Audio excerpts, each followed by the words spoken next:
Saya tidak kata semua trans wanita dihalang.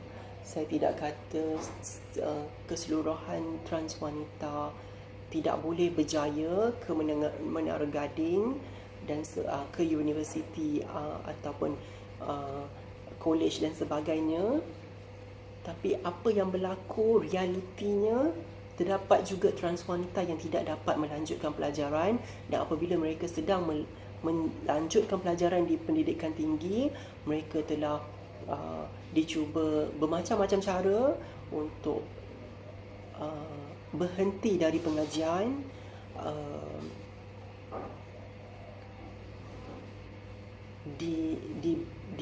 diberi pelbagai warning letter antaranya, dan juga ada yang tidak dapat menghabiskan pengajian mereka. Dan ini memang realitinya berlaku dan tidak siapa yang mengetahuinya. Dan sekarang itulah realiti yang berlaku terhadap komuniti trans wanita, yang mana antara lainnya tidak dihadapi oleh komuniti-komuniti yang lain. Antara isu lain adalah trans wanita yang distigma apabila mendapatkan perkhidmatan kesihatan, sedangkan misi utama dalam bidang kesihatan adalah health is for all. Tetapi apabila berkaitan dengan trans wanita, ada sahaja trans wanita yang ataupun klinik atau hospital yang tidak trans friendly. Malah ada juga yang sengaja menggunakan nama penuh tanpa ada sensitivity di dalam diri untuk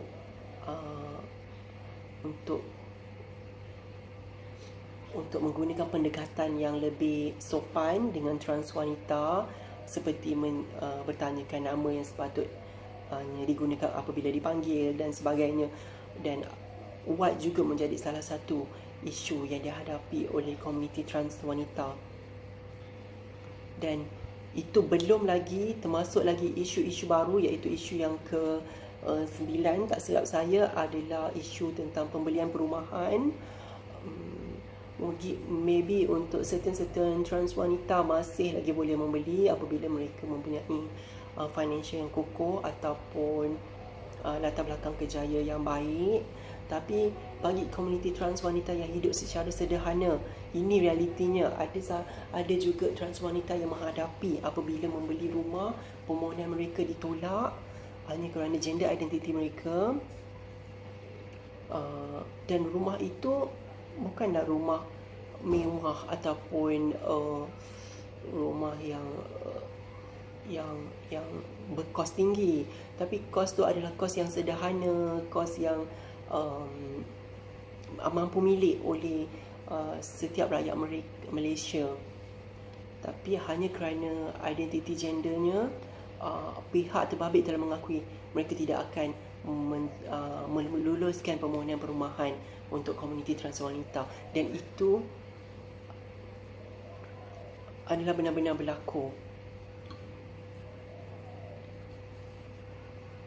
Dan antara lainnya, trans wanita juga saat dia bangun dari tidur, dia harus bersiap sedia untuk berhadapan sama ada dicaci, dihina, dipandang serong, ditertawakan, kemungkinan juga dibunuh, kemungkinan juga dikenakan tindakan undang-undang hanya kerana identiti gender dan ekspresi. Dan ini berkaitan dengan isu lain adalah isu undang-undang. Apabila berlakunya salah guna kuasa ataupun salah guna undang-undang yang dikenakan terhadap komuniti trans, yang mana terdapat maknya ataupun trans wanita yang ditahan ataupun ditangkap apabila mereka menjalankan aktiviti harian mereka, seperti berjalan di kawasan publik, di kawasan awam, melakukan kerja-kerja aktiviti harian mereka seperti makan dan sebagainya. Saya masih lagi faham sekiranya tindakan undang-undang dikenakan terhadap mana-mana individu, tidak kira lah cisgender ataupun transwanita ataupun sesiapa pun, sekiranya mereka melakukan sesuatu aktiviti untuk tujuan yang tidak bermoral, tujuan yang boleh memberi impak negatif kepada masyarakat, yang itu saya bersetuju apabila tindakan undang-undang dikenakan. Namun realitinya komuniti trans wanita bukan sahaja dikenakan undang-undang disebabkan aktiviti tidak bermoral, tetapi ketika mereka melakukan aktiviti harian mereka, antara contoh pernah berlaku pada tahun sebelum ini apabila sekumpulan trans wanita pergi kenduri kahwin contohnya, hanya kerana menghadiri kenduri kahwin mereka telah ditangkap dan dimasukkan ke dalam penjara hanya kerana ekspresi diri mereka yang selari dengan gender identity. Dan antara isu lain ataupun pengalaman lain yang dihadapi oleh komuniti trans wanita apabila seorang trans wanita ini berada di luar kawasan ataupun outstation, berada di hotel di negeri-negeri lain, tiba-tiba ada jabatan agama ataupun pihak berkuasa yang datang menerjah bilik hotel trans wanita terbabit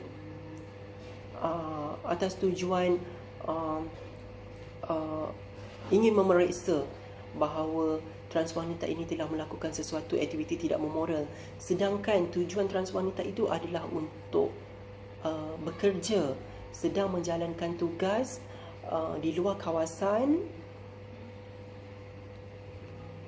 hanya kerana report yang dibuat oleh pihak yang tidak bertanggungjawab yang menganggap ataupun trans wanita ini sedang membuat aktiviti tidak bermoral. Natijahnya trans wanita itu telah diserbu dan privasi serta masa rehatnya telah diganggu oleh pihak-pihak berkuasa. Dan anda sendiri dapat melihat inilah antara contoh-contoh ataupun pengalaman yang dihadapi komuniti trans wanita